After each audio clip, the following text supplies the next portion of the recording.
अगर आज यह संदेश तुम्हें प्राप्त हुआ है तो यह निश्चित ही ब्रह्मांड की चाहत है।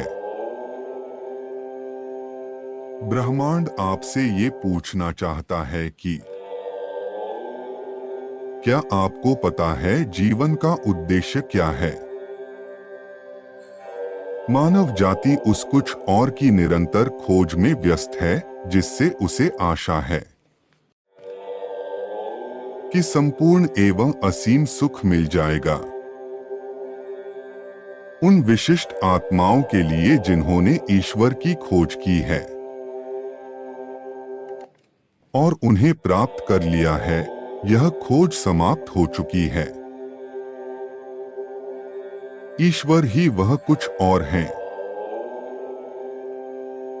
बहुत से लोगों को यह संदेह हो सकता है कि ईश्वर की प्राप्ति ही जीवन का उद्देश्य है, परंतु प्रत्येक इस विचार को स्वीकार कर सकता है कि जीवन का उद्देश्य प्रसन्नता प्राप्त करना है। मैं कहता हूं कि ईश्वर सुख हैं। वे परमानंद हैं। वे प्रेम हैं। वे वह आनंद हैं जो आपकी आत्मा से कदापि दूर नहीं जाएगा। तब आप क्यों नहीं उस आनंद को पाने का प्रयास करते? इसे कोई भी अन्य व्यक्ति आपको नहीं दे सकता। आपको स्वयं ही इसे निरंतर विकसित करना चाहिए। चाहे जीवन आपको एक ही साथ वह सब कुछ दे भी दे जिसकी आपको इच्छा थी, धन, शक्ति, मित्र, तो कुछ समय पश्चात आप पुनः असंतुष्ट हो जाएंगे तथा कुछ और अधिक चाहेंगे। परंतु एक ऐसी वस्तु है जो आपके लिए कभी नीरस नहीं हो सकती, अर्थात आनंद स्वयं। सुख जो कि आनंदप्रद ढंग से विविध प्रकार का है। यद्यपि इसका सार तत्व अपरिवर्तनीय है। यह ऐसी आंतरिक अनुभूति है जिसे प्रत्येक व्यक्ति खोज रहा है। चिरस्थायी नित्य नवीन आनंद ईश्वर है। इस आनंद को अपने भीतर प्राप्त करके आप इसे प्रत्येक बाह्य वस्तु में भी पाएंगे। ईश्वर में आप चिरस्थायी अक्षय परमानंद के भंडार को प्राप्त करेंगे। यह कल्पना कीजिए कि आपको विश्रांति की नितांत आवश्यकता है और तभी आपको यह सजा दी जाने वाली है कि आपको सोने नहीं दिया जाएगा। लेकिन अचानक यदि कोई कहता है, ठीक है, अभी आप सो सकते हैं,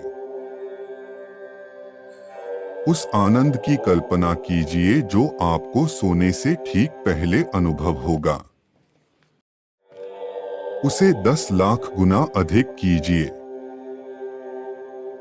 फिर भी वह उस आनंद का वर्णन नहीं कर सकता जो आपको इस संपर्क में प्राप्त होगा। ईश्वर का आनंद असीम है, निरंतर है और नित्य नवीन है। जब आप उस चेतना में होते हैं तो आपका शरीर, मन या कुछ भी आपको अशांत नहीं कर सकता। ऐसी है ईश्वर की कृपा और महिमा। जो कुछ भी आप समझ नहीं पाए हैं, जो कुछ भी आप जानना चाहते हैं, वह सब आपको स्पष्ट कर देंगे। जब आप गहरे ध्यान की शांति में बैठते हैं तो आनंद भीतर से प्रस्फुटित होता है जो किसी बाह्य प्रोत्साहन से जागृत नहीं होता। ध्यान का आनंद अभिभूत करने वाला होता है। जिन लोगों ने सच्चे ध्यान की शांति में प्रवेश नहीं किया है वे नहीं जानते कि वास्तविक आनंद क्या है। जब मन और भावनाओं को भीतर की ओर मोड़ दिया जाता है, आप ईश्वर के आनंद को अनुभव करना प्रारंभ करते हैं। इंद्रियों के आनंद स्थायी नहीं है, परंतु ईश्वर का आनंद शाश्वत है। यह अतुलनीय है। हम में से बहुत कम लोग जानते हैं कि हम जीवन में कितना कुछ ले सकते हैं, यदि हम उसका उचित रूप से, विवेकपूर्णता और मितव्ययता से उपयोग करें। आइए हम अपने समय का लाभ उठाएं। हमारे जागृत होने से पहले ही जीवन काल समाप्त हो जाता है और इसी कारण हम ईश्वर प्रदत्त अविनाशी समय के महत्व को अनुभव नहीं कर पाते। आलस्य में अपना समय व्यर्थ न गवाएं। बहुत से लोग व्यर्थ के क्रियाकलापों में व्यस्त रहते हैं। उनसे पूछिए कि आप क्या कर रहे थे, तब वे प्रायः यही कहेंगे, अरे मैं तो हर पल व्यस्त रहा। परंतु उन्हें याद ही नहीं आता कि वे किस काम में इतने व्यस्त थे। एक क्षण में आपको इस संसार को छोड़ देना पड़ सकता है और आपको अपनी समस्त व्यस्तताएं रद्द कर देनी पड़ेंगी। तब किसी अन्य कार्य को प्राथमिकता क्यों देते हैं, जिसके परिणामस्वरूप आपके पास ईश्वर के लिए समय ही नहीं रह जाता। यह समझदारी नहीं है। यह माया के कारण है, ब्रह्मांडीय भ्रम का वह जाल जिसे हमारे ऊपर डाल दिया गया है ताकि हम स्वयं को सांसारिक रुचियों में उलझा दें और ईश्वर को भूल जाएं। यदि हम ईश्वर के साथ अंतर संपर्क में हों तो हमारी अनुभूति असीम होती है, जो उस दिव्य उपस्थिति के सागरीय प्रवाह में सर्वव्यापक हो जाती है। जब परमात्मा का ज्ञान हो जाता है और जब हम स्वयं को आत्मा के रूप में जान लेते हैं, तो जल या थल, पृथ्वी या आकाश कुछ नहीं रहता, सब कुछ वे ही होते हैं।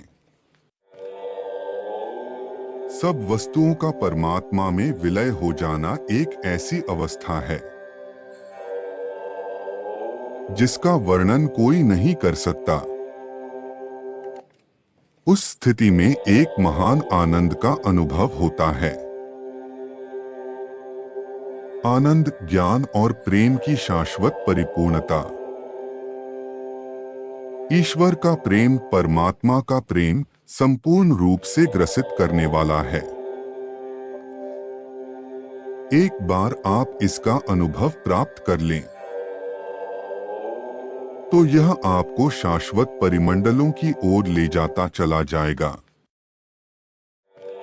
वह प्रेम आपके हृदय से कभी भी अलग नहीं किया जाएगा। यह वहां प्रचंड होगा और इसकी अग्नि में आप परमात्मा के महान चुंबक को पाएंगे, जो दूसरे व्यक्तियों को आपकी ओर खींचता है। और वे सब कुछ जिनकी आपको वास्तव में आवश्यकता या इच्छा है, आपकी ओर आकर्षित करता है। मैं आपको सच्चाई से बताता हूं कि मुझे सभी प्रश्नों के उत्तर मिल गए हैं। मनुष्य के द्वारा नहीं, अपितु ईश्वर के द्वारा। यह उनकी चेतना है जो मेरे माध्यम से आपसे वार्तालाप करती है। यह उनका ही प्रेम है जिसके विषय में मैं बोलता हूं। रोमांच पर रोमांच, मृदुल शीतल पवन की भांति उनका प्रेम आत्मा में अनुभव होता है। दिन और रात, सप्ताह प्रति सप्ताह, वर्ष प्रति वर्ष यह बढ़ता ही जाता है। आप नहीं जानते कि इसका अंत कहाँ है। और आप में से प्रत्येक व्यक्ति इसी की खोज कर रहा है। आप सोचते हैं कि आपको मानवीय प्रेम और समृद्धि चाहिए, परंतु इनके पीछे तो यह परमपिता ही हैं जो आपको पुकार रहे हैं। यदि आप अनुभव करें कि वे उनके सभी उपहारों से महान हैं, तो आप उन्हें प्राप्त कर लेंगे। मनुष्य पृथ्वी पर केवल ईश्वर को जानना सीखने के लिए आया है। वह किसी और कारण से यहाँ नहीं है। यही ईश्वर का सच्चा संदेश है। जो उन्हें खोजते हैं और उनसे प्रेम करते हैं, उन सबको वे उस महान जीवन के विषय में बताते हैं जहां कोई पीड़ा नहीं है, कोई वृद्धावस्था नहीं है, कोई युद्ध नहीं है, कोई मृत्यु नहीं है। केवल शाश्वत आश्वासन है। उस जीवन में कुछ भी नष्ट नहीं होता। वहां केवल वर्णनातीत आनंद है जो कभी फीका नहीं पड़ता। एक आनंद जो नित्यनवीन रहता है। अतः इस कारण ईश्वर की खोज करना उचित ही है। वे सभी भक्त जो सच्चाई से उन्हें खोजते हैं, वे उन्हें अवश्य प्राप्त करेंगे। जो ईश्वर को प्रेम करना चाहते हैं और उनके साम्राज्य में प्रवेश करने की लालसा रखते हैं, और जो सच्चे हृदय से उन्हें जानना चाहते हैं, वे उन्हें पालेंगे। दिन और रात उनके लिए आपके मन में इच्छा सदा बढ़ती रहनी चाहिए। वे आपको दिए गए वचन को अनंतता तक निभाकर आपके प्रेम का प्रत्युत्तर देंगे, और आप अंतहीन आनंद और सुख को जान जाएंगे। सब प्रकाश है, सब आनंद है, सब शांति है, सब प्रेम है। वे ही सब कुछ हैं। जीवन का उद्देश्य ईश्वर को प्राप्त करना है। मानव की निरंतर खोज। जीवन और आध्यात्म से जुड़ी बातों की जानकारी के लिए इस चैनल को सब्सक्राइब करें और इस वीडियो को अधिक से अधिक लोगों के पास पहुंचने में हमारी सहायता करें। आपका दिन मंगलमय हो।